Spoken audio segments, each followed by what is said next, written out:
இன்னைக்கு நம்மளுடைய வாகை தமிழா சேனல்ல பாக்குறது என்ன அப்படின்னா, குழந்தைகள் முதல் பெரியவர்கள் வரை பசி எடுக்கும் தன்மையை தூண்டக்கூடிய புதினா சாதம் எப்படி செய்யறது அப்படிங்கறத பார்க்க போறோம். புதினா இலைகள் சாப்பிடுவதால என்னென்ன பலன்கள், அது மட்டும் இல்லாம அந்த வீடியோவோட தொடர்ச்சியை எப்படி சட்னி செய்யலாம் அப்படிங்கறதையும் பார்க்கலாம் வாங்க.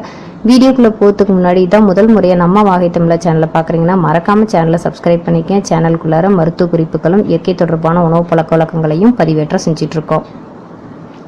நம்ம தினமும் நிறைய கீரை வகைகளை சாப்பிட்டுட்டு இருக்கோம். அதில் ஒன்று தான் இந்த புதினா. இது மூலிகை கீரை அப்படின்னு சொல்லலாம். இதனுடைய மருத்துவ குணங்கள் நிறைய இருக்குது. முக்கியமாக பார்த்திங்கன்னா ஆஸ்துமா நோயாலையும் நுரையீரல் நோயாலையும் அவஸ்தைப்படுறவங்களுக்கு இந்த புதினா இலைகள் ரொம்ப ரொம்ப நல்லது. இந்த புதினா இலைகளை டீகளாவோ இல்லை இந்த மாதிரி சாதமாகவோ இல்லை சட்னியாகவோ செஞ்சு உணவில் பயன்படுத்திட்டு வந்தீங்க அப்படின்னா அந்த ஆஸ்துமா நோயினால் அவஸ்தைப்படுறவங்களுக்கும் நுரையீரல் தொற்று பாதிப்பு இருக்கிறவங்களுக்கும் நல்ல ஒரு தீர்வாக இருக்கும். இந்த புதினா இலையில இருக்கக்கூடிய மென்தால் அப்படிங்கிற எண்ணெய் குளிர்காலத்தில் ஏற்படக்கூடிய மூக்கடைப்பு சரி செய்யக்கூடியது. தொண்டை நுரையீரல் உறுப்புகளில் அடைப்புகள் ஏற்பட்டால் அதை சீராக்கி சுவாசத்தை எளிமைப்படுத்துவதில் முக்கிய பங்கு வகிக்கிறது எது அப்படின்னா இந்த புதினா இலைகளை சொல்லலாம். இந்த புதினா இலைகளை டீ மாதிரி பயன்படுத்தியோ இல்லை இப்போ சாதம் மாதிரி செஞ்சோ சாப்பிட்டுட்டு வரலாம். உணவுல தொடர்ச்சியாக பயன்படுத்திட்டு வரலாம். டீ மாதிரி செஞ்சு சாப்பிட்லாம், இல்லை வாயில் போட்டு மென்று சாப்பிட்லாம். இதனால் வாயில் ஏற்படக்கூடிய துர்நாற்றங்கள் அகழ்வதோடு பற்களுக்கு நல்ல ஒரு வலிமையை கொடுக்கக்கூடியது எது அப்படின்னு கேட்டிங்கன்னா இந்த புதினாங்களை சொல்லலாம். இந்த புதினா இலை சாதம் எப்படி செய்யலாம் அப்படிங்கிறத இப்போ பார்க்கலாம் வாங்க. பாருங்க, இதுதான் புதினா இலைகள். இதில் இருக்கக்கூடிய இலைகளை மட்டும் நல்லா பறிச்சிடலாம். பறிச்சுட்டு அந்த தண்டு பகுதி இருக்கு இல்லைங்களா, அதை வீடுகளில் நட்டு வச்சிங்க அப்படின்னா மறுபடியும் புதினா இலை வளர ஆரம்பிச்சிரும். இதுக்கு நடுறதுக்கு தனியாக எதுவும் தேவையில்லை. சாதாரண மண் சட்டி இருந்தாவே போதுமானது. இப்போ வாங்க இந்த புதினா இலைகளை நல்லா பறித்து எடுத்துக்கலாம். இந்த மாதிரி புதினா இலைகளை மட்டும் நல்லா பறிச்சுட்டு நல்லா சுத்தம் செஞ்சு எடுத்து வச்சுக்கோங்க. இதை டீ மாதிரியும் போட்டு பருகலாம். இதை ஏற்கனவே நான் வீடியோ போட்டிருக்கேன். அதனுடைய லிங்க் கொடுக்குறேன், நீங்கள் போய் செக் பண்ணி பாருங்கள் எப்படி புதினா இலை டீ போடலாம் அப்படிங்கிறத. இப்போ வாங்க சட்னி செய்யலாம் எப்படின்ட்டு பார்க்கலாம். இந்த சட்னிக்கு என்னென்ன பொருட்கள் தேவை அப்படின்னு பார்த்தீங்கன்னா, புதினா இலை 2 கைப்பிடி அளவு நல்லா நான் எடுத்து வச்சுருக்கேன். இப்போ இது கூடயே நான் சேர்க்கக்கூடிய பொருட்கள் என்ன அப்படின்னா, வெங்காயம் பூண்டு 10 பல் சேர்த்துக்கிட்டேன். அதுக்கப்புறம் இஞ்சி ஒரு துண்டு, புளி ஒரு நெல்லிக்காய் சைஸ் அளவு எடுத்தாச்சு. அதுக்கப்புறம் உளுந்து கடலைப்பருப்பு ஒரு 2 டேபிள் ஸ்பூன் எடுத்துக்கிட்டேன். வரமிளகாய் ஒரு 4 அல்ல 5. அப்புறம் இது கூடயே தக்காளி 2, ஒரு பவுல் அளவுக்கு தேங்காய் துருவல் எடுத்துக்கிட்டேன். இது நிலக்கடலை. இது சாதத்துக்காக எடுத்து வச்சுருக்கேன் உங்களுக்கு. இந்த பொருட்கள் வச்சு தான் நம்ம இப்போ என்ன செய்ய போகிறோம் அப்படின்னா புதினா சாதம் தயார் பண்ண போகிறோம்.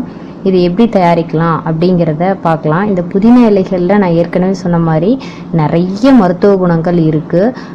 நல்ல ஒரு அதாவது என்னதுன்னா ஜீரண சக்தியை தூண்டும். இந்த மாதிரி குழந்தைங்களுக்கு லஞ்சுக்கு செஞ்சு கொடுத்தீங்க அப்படின்னா சாப்பிடாம இருப்பாங்க இல்லையா, அந்த மாதிரி குழந்தைங்களுக்கு பசியை தூண்டக்கூடியது இந்த சாதம்னு சொல்லலாம்.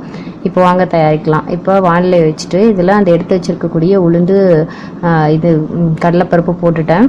இது நல்லா வதங்கட்டும்ன்ட்டு நல்லா ஃப்ரை ஆகட்டும்.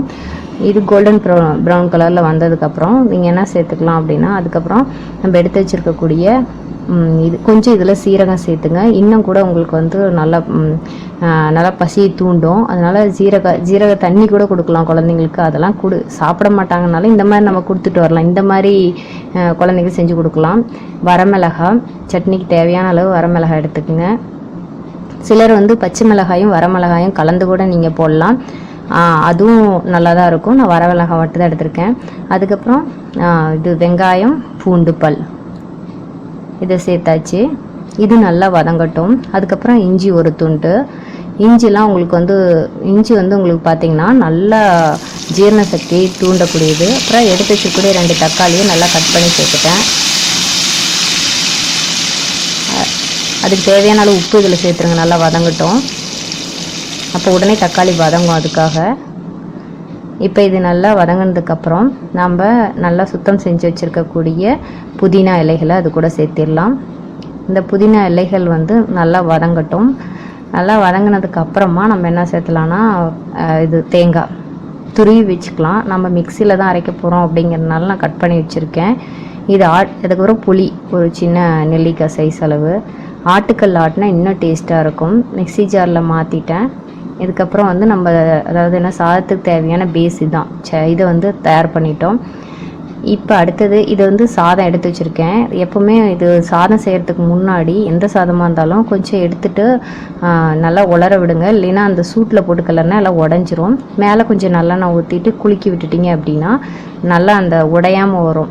சாதம் நல்லாயிருக்கும் வெரைட் ரைஸ் செய்யும்போது. இப்போ எண்ணெய் ஊற்றிட்டு கடாயில் எண்ணெய் ஊற்றிட்டு இப்போ சாதம் செய்கிறதுக்கு தயார் பண்ணலாம். கடுகு, உளுந்து,